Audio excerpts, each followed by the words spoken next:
When the call came in, the words were simple but chilling. Something happened to Gabby. She's not responding.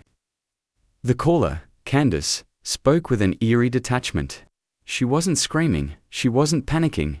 She just stated the facts, as if this were nothing more than a minor inconvenience. But there was something haunting in her voice, something that felt off. "I'll be right there," Cynthia, her adoptive mother, replied, grabbing her coat and rushing out the door. By the time Cynthia arrived, the house was eerily silent. Candace met her at the door, her face unreadable. No urgency, no panic, just the hollow emptiness of someone who had long since shut off any sense of responsibility. Lying on the bathroom floor, unresponsive, was her granddaughter Gabby. Her skin was raw, burned, her body covered in bruises and wounds. No child should ever have to endure such pain. Candace hadn't called 911 right away. She didn't even try to save her daughter. Her first call wasn't to paramedics, it was to her own mother, asking for help. But not the kind that could have saved Gabby. How did it come to this? How does a mother fail so completely? How does love twist into something monstrous? Soon, you'll understand. This isn't just the tragic end of a little girl's life. This is a story of a cycle of abuse, pain, and neglect that stretched across generations. A cycle that should have been broken long before it reached Gabby. And now, the truth, horrifying, twisted, and heartbreaking, is about to be revealed. But before we begin, I want to thank you, my amazing viewers. Your likes, comments, and subscriptions help bring these stories to light. My name is Ferric, and if you're new here, be sure to subscribe, there's much more to uncover. Now, let's dive into this chilling case. Candace Diaz wasn't born into a life of love. She was born into a life of neglect, a cycle that would plague her from the very beginning. At just 4 years old, her world was turned upside down. Her mother, Rowena, left her with an alcoholic grandmother, a woman who, rather than providing care, saw Candace as more of an inconvenience. And it was this cold neglect that would set the stage for Candace's future. One day, the unthinkable happened. Her grandmother, deep in a drunken stupor, fell asleep while smoking. And in the middle of that hazy, dangerous sleep, a fire broke out. The flames devoured everything in their path, leaving Candace, a helpless little girl, trapped in the middle. She was burned severely, her tiny body suffering injuries that would leave scars, not just on her skin, but on her soul forever. Both her grandmother and her mother were arrested, charged with criminal abuse, and yet for Candace, the trauma didn't stop there. She was taken away from the ashes of that fire and placed into the care of her aunt, Cynthia Diaz. For the first time, Candace was given a chance at something different, a chance at love, at safety, at stability. Cynthia provided the kind of care Candace had never known, nurturing her like a daughter, offering the kind of stability Candace could never have imagined growing up. But the damage was done. Those first 4 years of neglect and pain left Candace with a deep hole inside, a hole that love and care couldn't fill entirely. And then there was her father, Timothy Mullins, the man who should have been there but wasn't. Absent for most of her life, Timothy did little to support Candace, emotionally, financially, or in any other way. He wasn't the kind of father who swooped in to save the day or stepped up to provide any kind of parental guidance. Instead, his absence became just another silent contributor to the chaos in Candace's life. It's clear that without him, Candace was left to fend for herself, to navigate a world that didn't feel safe or steady. This was the reality Candace was living in, a reality that would soon turn into something far worse than anyone could have imagined. As Candace entered adulthood, she sought something, anything, to fill the void left by years of emotional neglect. And then she met Kyle Barrett. Kyle was different. He was kind at first, showing Candace the affection she'd longed for. There was something magnetic about him, something that made Candace feel seen for the first time. She became pregnant, and in 2013, gave birth to a beautiful daughter, Gabrielle Renee Diaz. Candace finally had someone to love, someone to protect. For a brief moment, it seemed like things might actually be turning around. But life wasn't that simple. Kyle, like Candace, had his own demons. Despite their shared bond, their relationship crumbled. Kyle left Candace when Gabby was just a few months old. No warnings, no chance for closure, just an abrupt end to their brief time together. But despite the hardship, Candace wasn't completely alone in caring for Gabby. Cynthia, the aunt who had raised Candace with love and care, was there to help. For the first few years of Gabby's life, Cynthia took on the role of a loving and supportive figure. Gabby thrived under her care, experiencing a stable and nurturing environment. But in 2017, everything changed. Candace, as Gabby's legal guardian, was forced to take full responsibility for her daughter due to issues with guardianship. Gabby had reached the age when school enrollment was necessary, but without Candace's legal guardianship, Cynthia couldn't enroll her. This forced Gabby to leave the stable environment she had known with her grandmother and move in with Candace, a decision that would change the course of Gabby's life. While Candace was legally responsible, she had little to offer Gabby in terms of stability.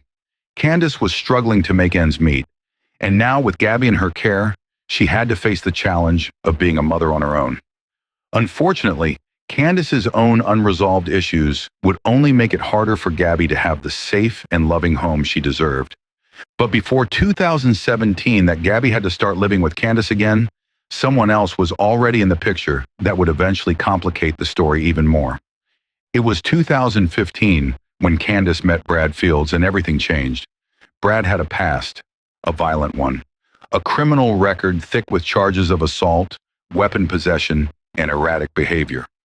But what Candace didn't know, or maybe just didn't want to know, was that Brad's anger wasn't just some byproduct of his history.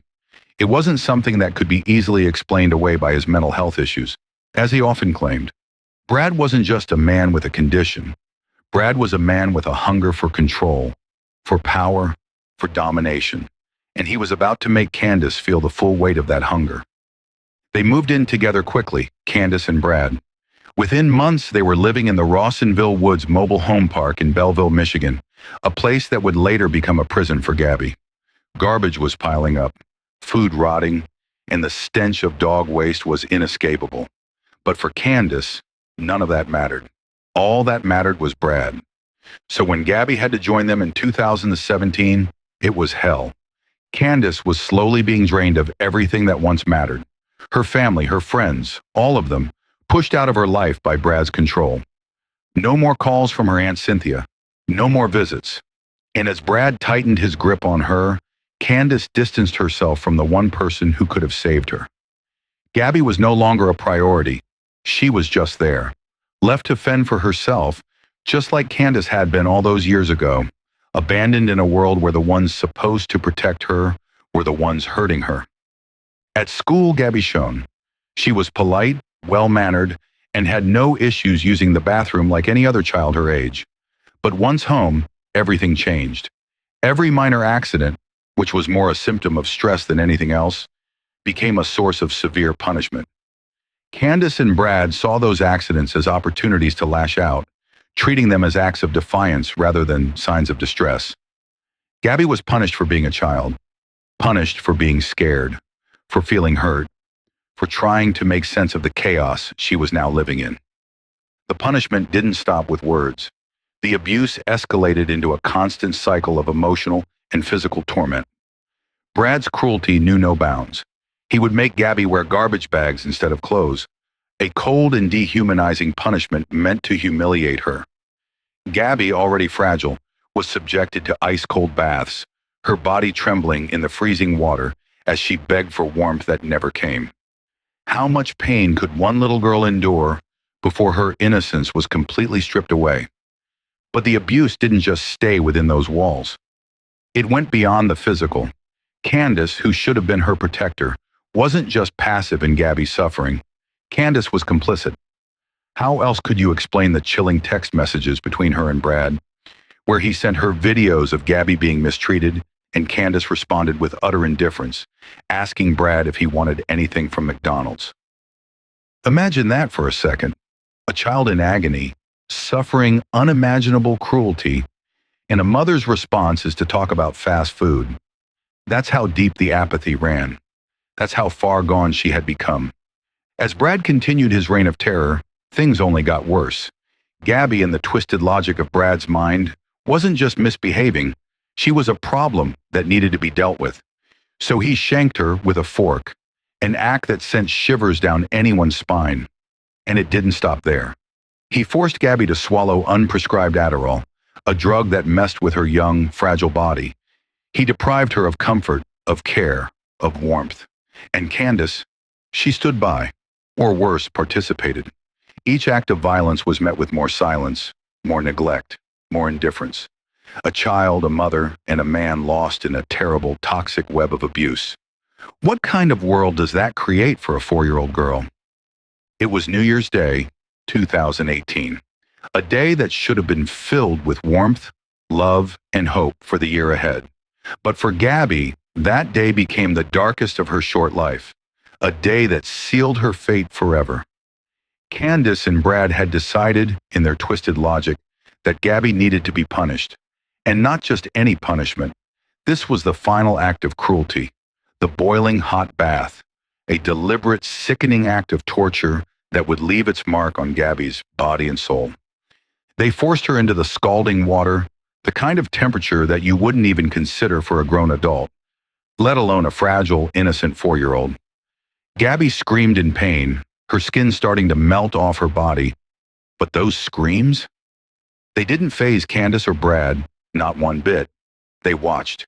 They stood by as Gabby's tiny body fought against the torment, her innocent voice calling for mercy that would never come.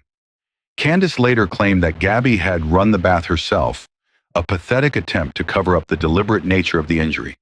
But we all know the truth. The truth was there, in the very burns on Gabby's body, in the signs of torture that couldn't be ignored. And here's where it gets worse. Gabby was left to suffer, slipping into unconsciousness, her body overwhelmed by the pain. Instead of immediately calling for help, Candace, without hesitation, picks up the phone and calls Cynthia, her adoptive mother, first. 911? She didn't think of that. Why? Because she was more concerned about covering her tracks than saving her daughter. She was already thinking about how she would explain away what she'd done, how she would get away with it. Cynthia rushed over, heart pounding in her chest, to find a scene that would haunt her forever. She tried to revive Gabby, to breathe life back into a child who had already suffered beyond comprehension. For 2, maybe 3 minutes, she pushed on Gabby's tiny chest, trying to force air back into her lungs. And as she worked, she turned to Candace and yelled, "Call 911 now!" And only then, after all that time, did Candace finally pick up the phone and dial emergency services. At 10:41 a.m., 36 minutes after Candace first called Cynthia, the 911 call was made. When paramedics arrived, they saw Gabby's small, frail body and immediately knew this wasn't just an accident. They scooped her up, raced her to St. Joseph Mercy Hospital, and did everything they could to save her. This child had been through something so horrific that survival wasn't likely. Candace and Brad stayed at the trailer while paramedics rushed Gabby to the hospital. But the moment police started asking questions, the lies began. Candace's story was ridiculous from the start.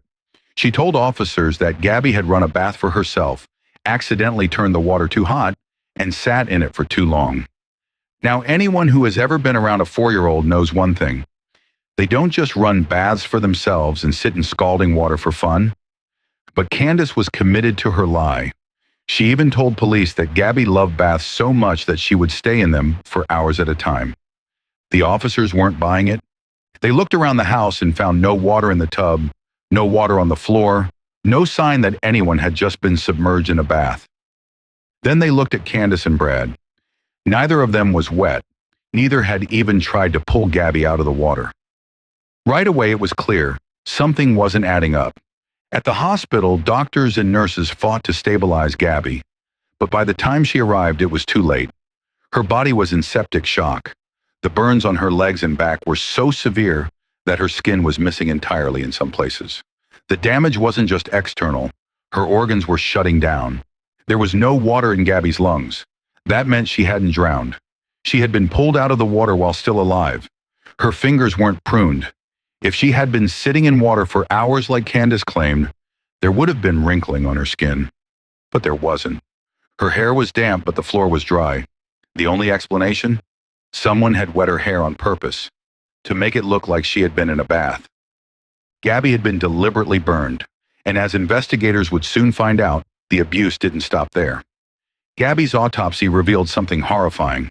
Her body was covered in old wounds, bruises in various stages of healing, fractures that had gone untreated. This wasn't one bad moment. This was months, maybe even years of suffering. And to make matters even worse, toxicology reports showed Gabby had amphetamines in her system. That's right, she had been drugged. The police didn't need much more evidence to put this case together. The trailer was a disaster, full of filth, dog feces, and evidence of past abuse. But the final straw? The messages on Candace and Brad's phones. Messages where they joked about punishing Gabby. Messages where Brad threatened to drown her in his own urine. Messages where Candace responded with, "Do you want anything from McDonald's?" As if nothing was happening.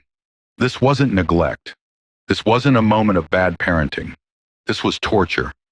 But while officers were investigating the trailer, Candace received a text from Brad. "They're searching the house. I'm probably going to jail." That's when Candace lost it. She texted back, panicking. "If Gabby survives this, they'll take her away from me. I'll go to jail." No remorse, no regret, just fear of getting caught. As Gabby's condition worsened at the hospital, officers knew they couldn't wait. They needed to arrest Candace and Brad. They needed to stop them before they could hurt anyone else.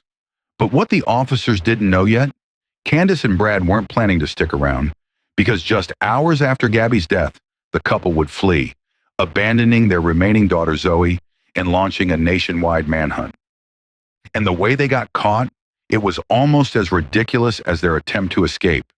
Days passed as the authorities scoured every inch of the country, tracking their every move. It wasn't long before their names, their faces, and the horror they had caused were plastered across news outlets. Yet somehow Candace and Brad kept slipping through the cracks. They were desperate, terrified, but as the manhunt raged on, their luck was running out. Finally, in Lowndes County, Georgia, during a routine traffic stop, their game of cat and mouse came to an end. Their desperation to remain free had led them into a situation where they thought they could blend into the shadows, but the law had finally caught up with them, arrested in handcuffs. No more running. What's chilling is what we now know. During this whole time, when they thought they were escaping, they were still trying to cover their tracks. In the final moments before their arrest, Brad sent a message that once again revealed the darkness of their hearts. "We've got to keep it together, stay calm, or we're done," he texted Candace. There was no remorse, no guilt, no reflection on the innocent life they had destroyed. Just cold survival instincts kicking in. During the court session, the courtroom was packed. The air was heavy with tension. Family members, reporters, and legal teams sat frozen, waiting for justice to be served. At the defense table, Brad Fields sat slouched, eyes darting around the room like a caged animal. Next to him, Candace Diaz barely moved, her face eerily blank, as if dissociating from reality. They weren't looking at each other. They weren't looking at anyone, but everyone was looking at them. Across the room, Cynthia Diaz sat clutching a picture of Gabby, her last memory of the little girl before she was taken from her. Her lips were tight, her hands trembling. This was the moment the world had been waiting for. Brad's lawyer stepped forward first, clearing his throat. He was about to argue the unthinkable, that Brad Fields, a man with a history of violence, animal cruelty, and manipulation, wasn't responsible for his actions. The defense team claimed he suffered from schizoaffective disorder, social anxiety, and PTSD. "He is not a monster," the attorney said, voice measured. "He is a deeply troubled man who was failed by the mental health system." A murmur rippled through the crowd. People weren't buying it. The prosecution was ready. They didn't need theatrics. They had evidence. One by one, the damning facts were laid bare for the jury. The text messages, where Brad bragged about torturing Gabby, shanking her with a fork, and threatening to drown her in his own bodily waste. The bathtub drain, where forensic investigators found chunks of Gabby's skin and hair, proving she had been forcibly submerged in scalding water. The autopsy report confirming Gabby suffered from severe burns, suffocation, and blunt force trauma. The jury couldn't unsee the horror. The jury deliberated for less than 2 hours. When they returned, the foreman didn't even look at Brad as he read the verdict. Guilty on all charges: first-degree murder, second-degree homicide, first-degree abuse and torture. With no possibility of parole, Brad Fields was sentenced to life in prison. Justice had spoken, but the trial wasn't over. While Brad's fate was sealed, Candace took another route. Rather than face the full weight of her crimes, she pleaded guilty, striking a deal that reduced her charges. She admitted to second-degree homicide and child abuse in exchange for a lighter sentence. Prosecutors had enough evidence to convict her of murder, but they took the deal to avoid the possibility of a drawn-out trial. When it was time for her sentencing, the judge's anger was unmistakable. "You did not just fail your daughter, Miss Diaz," the judge said, voice trembling. "You enabled her torture. You stood by while a man dehumanized her, stripped her of dignity, and finally of life." Candace stared ahead, unblinking.